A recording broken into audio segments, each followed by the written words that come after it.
So I just wanted to introduce the different kinds of governmental funds that there could be. I have posted a video by another professor that I think does a decent job of sort of introducing the main types of journal entries, and you'll get more experience with those as we go through the class activities. And it takes some repetition before it starts to fall into place, because most of these terms are brand new to you. Whereas the terms for accounts in for-profit, such as unearned revenue, which were really new to you once upon a time, now seem so ordinary you can't imagine them being difficult. But now you have different kinds of charts of accounts and different ways that the accounts work, and that's all brand new to you. It's not particularly complex, it's just a lot of new terms to learn. And so the best way to do that is to just keep exposing yourself to it until they're no longer new. This handout that I've given you has just got the page you can print out with nothing on it to see can you list out the 5 governmental funds? Can you list out the 2 proprietary funds? Can you list out the fiduciary funds? And if you can't, then keep studying until you can sit down with this blank piece of paper without looking at your notes and fill it in. Okay, so that may take a couple of tries.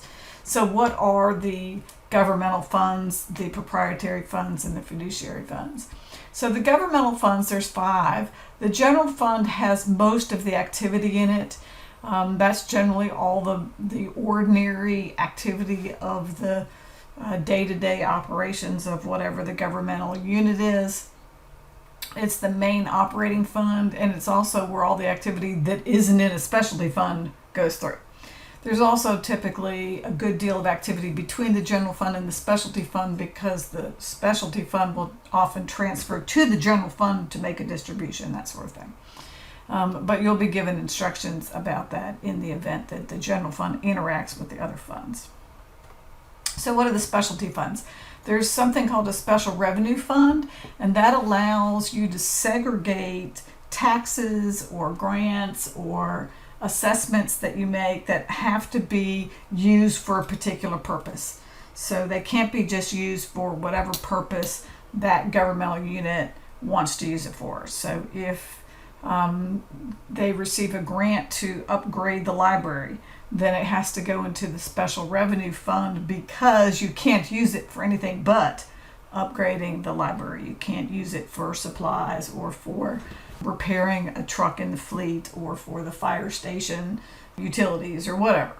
So that's a specialty revenue fund. A capital project funds are accounts for resources that are set aside for capital projects. And capital projects are large, typically multi-year kinds of things, like buildings and bridges and that sort of thing. So the specialty revenue fund is segregating incoming funds that have to be used for a particular purpose, but that purpose may not be a capital fund. It could just be the salaries, the bonuses for the year for the teachers or something. It would not necessarily have to be a capital project. So a capital project is a specific fund for these long-term, typically construction projects. A debt service fund are funds that have been set aside to repay debt that's coming up. And so it may be that particular units set aside so much per year in order to be able to fund the principal repayment that's due on a bond in 20 years. So they have this savings, if they will, where they put aside so much every single year so that when the bonds are due, that money will be in the debt service fund available to repay the debt or to pay the interest in the meantime. Permanent funds, also called endowments, are resources that have been set aside or donated or granted where you can only spend the income. So the principal is restricted, but the funds, the income off of it can be used. Sometimes these are scholarship funds, for instance, but they could be all kinds of permanent funds where you can't spend anything but the.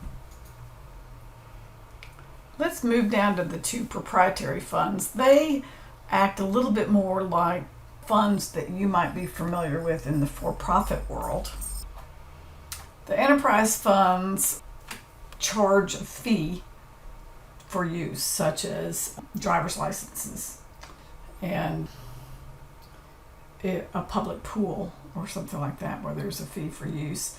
And so they have a little bit more what you would call revenues and matching expenses and that sort of thing. They actually record depreciation and things like that, things that would be more normal for you.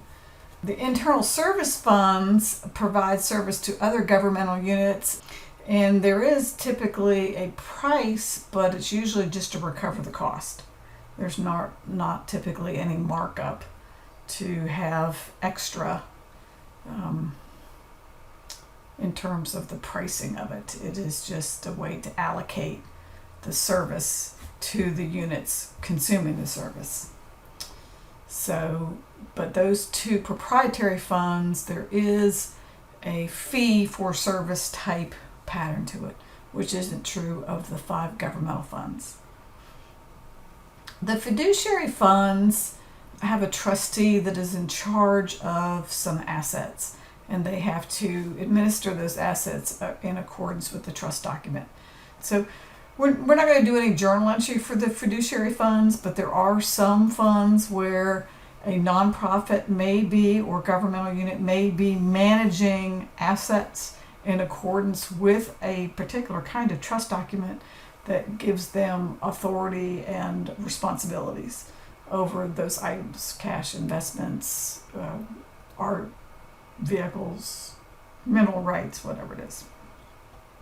So we will be doing journal entries for the governmental funds and for the proprietary funds, and we will just know the general existence of fiduciary funds, but we won't be doing any journal entries. So be sure to print out a couple of these handouts and try to do them from time to time, just to get yourself familiar with the names of these funds, so that when we start to go through transactions and I say which fund will that go through, you're not just drawing a complete blank, because that just makes the journal entries that much more difficult, is that you have no idea which of these funds that activity would flow through. Alrighty? Okay, then we'll move on to the next.